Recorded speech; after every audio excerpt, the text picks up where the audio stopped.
Assalamualaikum dan salam muhibah. Anda sedang menyaksikan Inklusif dan tetamu kami pada waktu ini adalah Menteri Sumber Manusia Yang Berhormat Datuk Seri M. Saravanan. Datuk Seri, selamat malam. Selamat malam.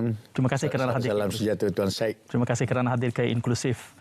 Soalan yang hangat untuk minggu ini berkait tentang kenyataan dikeluarkan oleh Duta Indonesia. Penangguhan, postponement MOU Malaysia-Indonesia ini. Sehingga ada yang menyarankan agar Perdana Menteri turut masuk campur.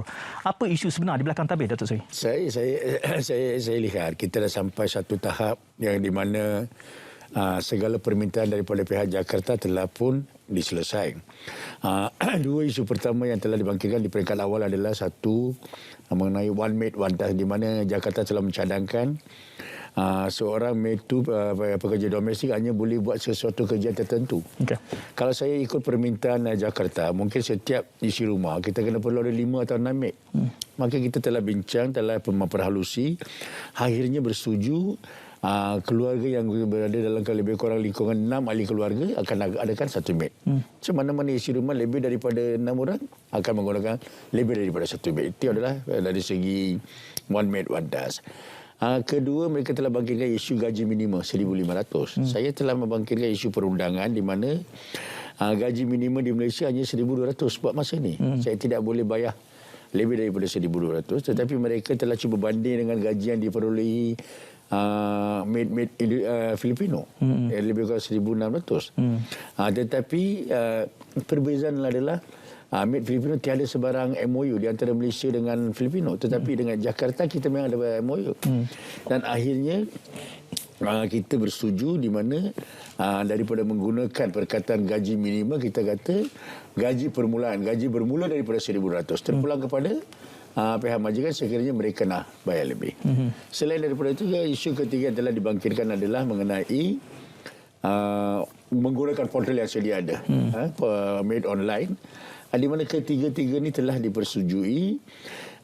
Dan saya rasa MOU pun telah dipanjangkan kepada pihak Peguam Negara dan Wisma untuk memperhalusi, dan saya sudah dapat maklum balas daripada kedua-dua agensi berkaitan.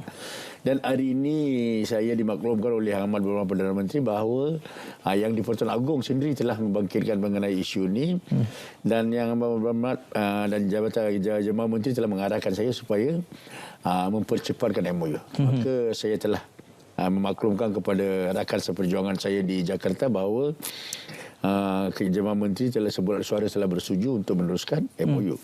Walau bagaimanapun saya lihat ada juga keprihatinan daripada pihak KDN untuk menambahkan ciri-ciri keselamatan demi kebaikan imej negara dan juga memberi jaminan kepada pihak Jakarta. Pihak KDN akan memperkenalkan beberapa ciri-ciri keselamatan, tetapi itu tidak akan masuk dalam MOU. Ini adalah usaha tambahan untuk menunjukkan keikhlasan kita melalui KDN. Okey.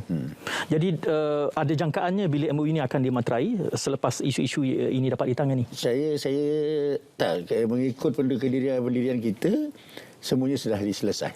Kita akan panjangkan kepada pihak Jakarta supaya mereka memilih tarikh yang sesuai. Okey.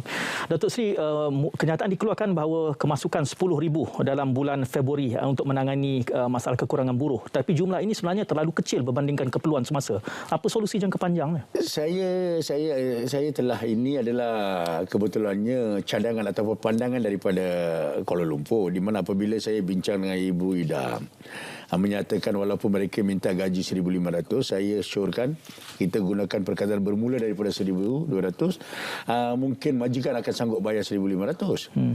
Cuma Ibu Ida nak yakinkan pihak Jakarta mereka nak mula dengan pilot project. Ini bukanlah keperluan semasa. Keperluan semasa kita perlukan lebih kurang 30,000. Tetapi untuk permulaan, kita bermula untuk menunjukkan keikhlasan kita. Yang penting hari ini, bukan saja, ada juga baru-baru ni seorang ahli parlimen telah menasihatkan saya supaya saya memberi keutamaan kepada pekerja perlandangan dan sektor-sektor lain daripada fokus lebih kepada domestic helper ataupun pembantu domestik.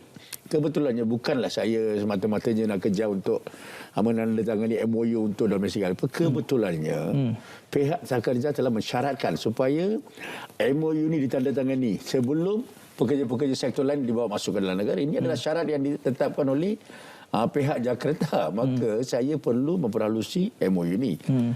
Kembali kepada soalan asal, memang tak cukup 10,000, tetapi ini akan menjadi percubaan. Sebab sebelum ni kita ada isu Akta 446 dan sebagainya, tidak ada. Ini satu titik permulaan baru. Kata kita lihat MOU ini telah pun tamat tempoh pada 2016. Daripada 2016 hingga hari ini kita tidak memperbarui MOU. Maka kita akan mula dengan MOU baru dengan 10,000 sebagai percubaan. Okey.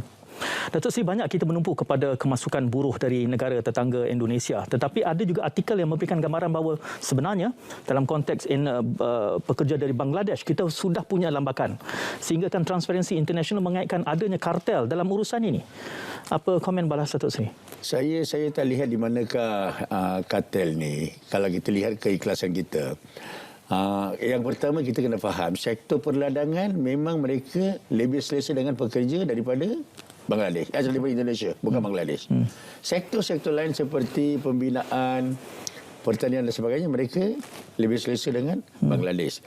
Tetapi saya lihat kita tidak menandatangani sebarang perjanjian baru, MOU baru dengan Bangladesh.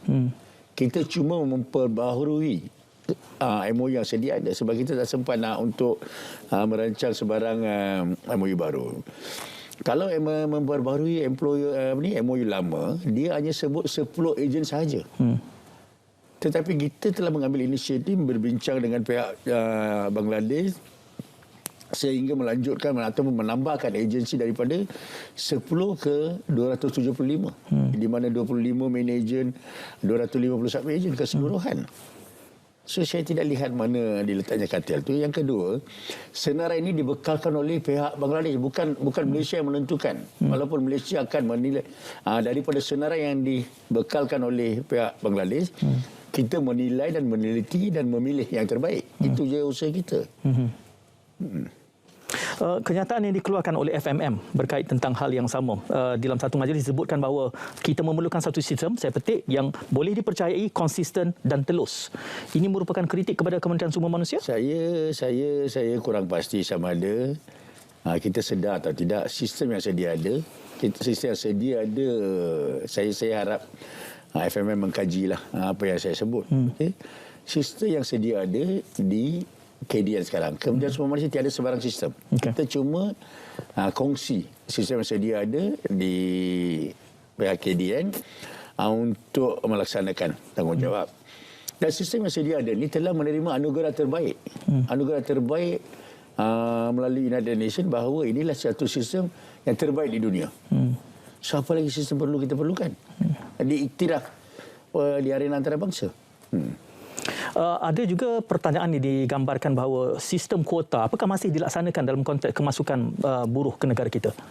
Sistem kuota masih wujud, tetapi kuota seperti mana sebelum ni, sistem kuota khas untuk menteri tak wujud lagi. Menteri tak ada kuasa lagi untuk menentukan mana-mana kuota. Tetapi kuota ni, maksud kuota ni, apabila ada permohonan, kita ada juga permohonan yang melebihi keperluan. Saya tak nak Malaysia jadi tempat dumping ground pekerja asing. Saya kena mengawal keadaan supaya peluang-peluang ini diberikan kepada warga tempatan. Walaupun saya lihat, walaupun saya dah delay atau tarik sampai setahun, tetapi warga tempatan tidak menunjuk minat untuk bekerja di sektor-sektor 3D. Lepas tu ada juga cadangan daripada orang-orang yang lebih cerdik daripada kita. Dia kata kalau menambahkan gaji, meninggikan gaji, mungkin mereka akan tunjuk minat. Kita lihat baru-baru di Prisma sampai dia beri tawaran lebih kurang 2,000. Masih tak ada tunjuk minat. Maka akhirnya kita setuju membawa masuk pekerja asing, memandangkan dari segi produktiviti kita dah kurang 20%, 25%.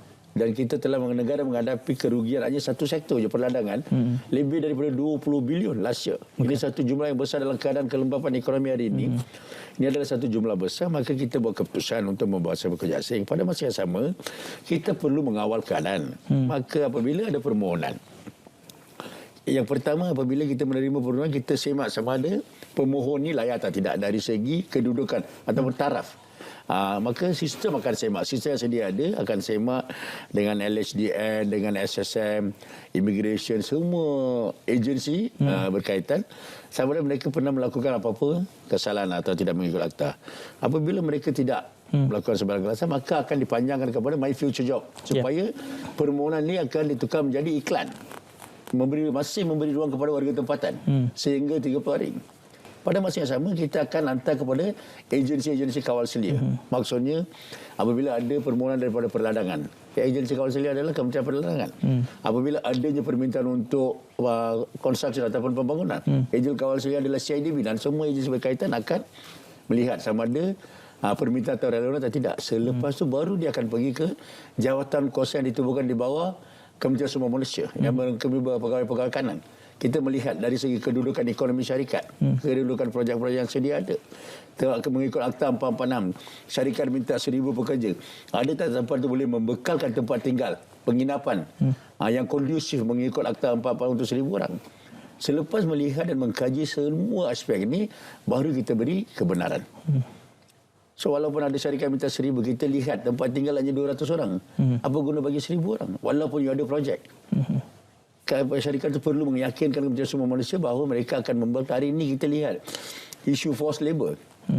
Ramai berkaitan forced labour ni seolah-olahnya wang yang tebusan dibayar di Indonesia ataupun Jakarta. Bukan itu saja. Ramai tak faham forced labour. Forced labour ada 11 indikator. Salah satu je wang yang lebih yang dia bayar di negara sumber. Selain daripada itu ada tempat tinggal yang tak sesuai. Memegang pasport, menahan pasport dan sebagainya. Ini semua akan menjadi punca forced labour, gaji tak bayar on time. So maka kita melihat semua aspek ini baru kita membenarkan kelulusan kota sebenar untuk syarikat tersebut. Kalau dulu 1/3 dahulu saya dilihat ada kuasa khas untuk menteri boleh meluluskan tutup mata. Kalau itu mungkin boleh ada unsur-unsur buruk paksa dan sebagainya. Boleh kita katakan bahawa dalam konteks kuota ini yang harus dilihat adalah kepada kapasiti dan keperluan sektor. Itu jawapannya. Datuk Seri ada menyebut sedikit tentang penyesuaian dan juga buruh tempatan. Istilah yang digunakan sebelum ini rekalibrasi. Bagaimana perkembangannya dan kelihatannya seperti buruh tempatan tidak berminat walaupun digambarkan tadi 2,000 ditawarkan. Tadi kalau kita lihat walaupun kita tengok sektor-sektor seperti ini, gaji hari ini bukan murah lagi. Ramai berpendapat membawa masuk pekerja asing adalah murah. Kebetulannya tidak sama sekali sebab kita lihat. Contohnya kedai-kedai makanan. Pekerja asing masuk gaji 1,200. Lepas tu overtime dan macam-macam dah sampai 1,200 hingga 2,000. Tempat tinggal. Lepas tu penginapan. Lebih kurang majikan belanja sebanyak RM3,000 untuk setiap pekerja asing. So maka membawa masuk pekerja asing bukan lagi murah seperti sebelum ini. Sebab tu hari ini saya lihat Prisma, Persatuan Restoran India Muslim sanggup memberi tawaran sehingga 2,000. Masih tak ada orang yang menunjukkan minat. Mengenai legalisasi ini, legalisasi ada ramai salah faham. Legalisasi ini satu program yang dicadangkan oleh pihak immigration di mana dalam keadaan COVID-19 ramai syarikat gulung tikar. Pekerja asing ini masuk ke dalam negara sebagai pekerja yang halal melalui dokumen-dokumen yang sah. Apabila syarikat ini tidak dapat beroperasi, meneruskan operasi, mereka gulung tikar, pekerja yang masuk secara sah ini menjadi illegal pekerja tanpa dokumen sebab majikan tutup gulung tikar. Maka KDN mencadangkan daripada antara mereka sebab kita memandangkan semua sempadan ditutup, membenarkan mereka terus bekerja di negara ini dan menukar majikan ke syarikat lain. Ini tidak membenarkan pekerja asing tanpa izin masuk dan dapat peluang rekalibrasi. Ramai salah faham di konsep ini. Mereka ingat semua parti-parti yang ada dalam negara boleh dihalalkan. Sama sekali tidak. Ini mereka yang datang ke negara dengan dokumen yang sah, hilang peluang pekerjaan sebab majikan gulung tikar, dia boleh dipindahkan sektor-sektor lain. Kegusaran umumnya pada waktu ini adalah dengan peningkatan pandemik Omicron. Ini memberikan kesan kepada proses kita ingin mengembalikan tenaga buruh asing ke negara kita. Kita lihat ini adalah satu keadaan yang cukup luar biasa. Pihak kerajaan khususnya KKM begitu sensitif dengan cara kita memerangi Omicron. Maka segala warga asing, tak kira sama ada pekerja ataupun pelancong, ada mana-mana pihak dari luar masuk ke negara ini akan melalui proses yang cukup ketat untuk memastikan mereka tidak membawa Omicron ataupun apa juga virus ke dalam negara kita. Maka SOP yang telah ditetapkan oleh pihak KKM sebelum ni adalah di mana setiap pekerja asing masuk ke dalam negara harus dikuarantinkan hanya di Lembah Kelang, bukan boleh katakan kilang mereka di Johor. Mereka tidak dibenarkan daripada tempat arrival ataupun KLIA ke tempat-tempat luar daripada sekitar kawasan itu. Mereka akan dikuarantin di kawasan itu untuk beberapa hari tertentu, dan setelah kami yakin bahawa pekerja ini selamat ataupun free daripada COVID, maka barulah dia akan hantar ke tempat kerja. Datuk Seri, terima kasih 20 minit yang sangat berharga bersama kami dalam Inklusif. Mudah-mudahan ada kesempatan berjumpa lagi, dan terima kasih kepada semua penonton. Jumpa lagi dalam kesempatan akan datang, insyaAllah. Assalamualaikum. Salam Muhibah.